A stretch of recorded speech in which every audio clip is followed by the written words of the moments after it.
Dans cette leçon, nous allons apprendre à utiliser les rapports d'acquisition de Google Analytics 4. Les rapports d'acquisition vous montrent des détails sur la façon dont les internautes trouvent votre site web. Mais avant que nous examinions les rapports, il faut que je vous présente quelques nouveaux termes. Voici la liste des termes que nous allons définir et qui sont utilisés dans les rapports d'acquisition.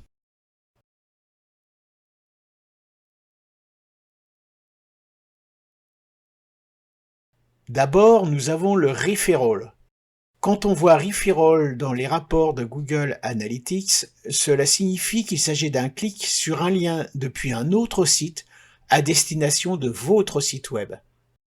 Vous pourrez trouver des blogs, des réseaux sociaux et d'autres sites de partenaires reliés à votre site web.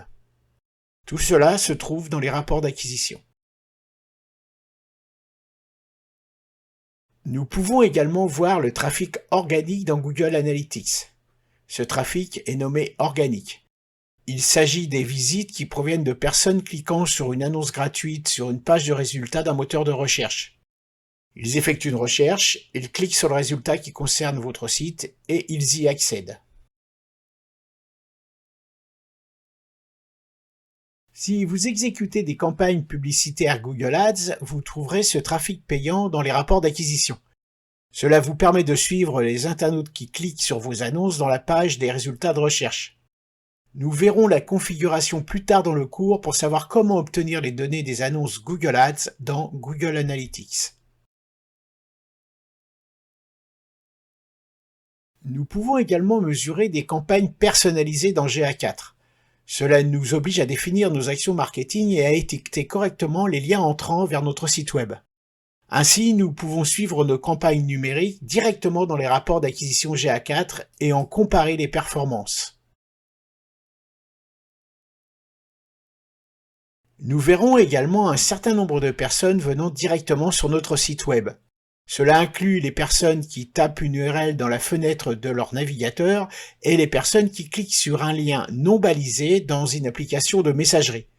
C'est un bon indicateur pour évaluer la notoriété de votre marque. Lorsque nous regardons les rapports d'acquisition, nous voyons la source et le support qui vous indiquent où le message a été vu et comment il a été communiqué.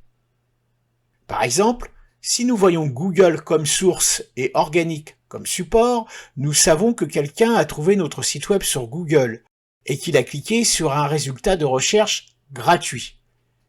Si nous considérons youtube.com comme source et referral comme support, nous savons que quelqu'un a cliqué sur un lien vers notre site web sur YouTube.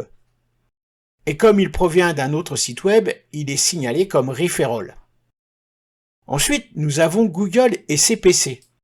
Il s'agit de visiteurs qui ont cliqué sur nos annonces payantes sur Google Ads.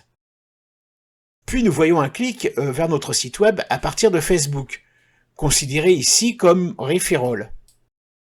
Ensuite, il y a deux autres referrals, un venant de Yahoo Mail et un autre venant du site oni.fr. Pour terminer ces exemples, en bas, nous pouvons voir que nous avons un trafic direct menant à notre site web.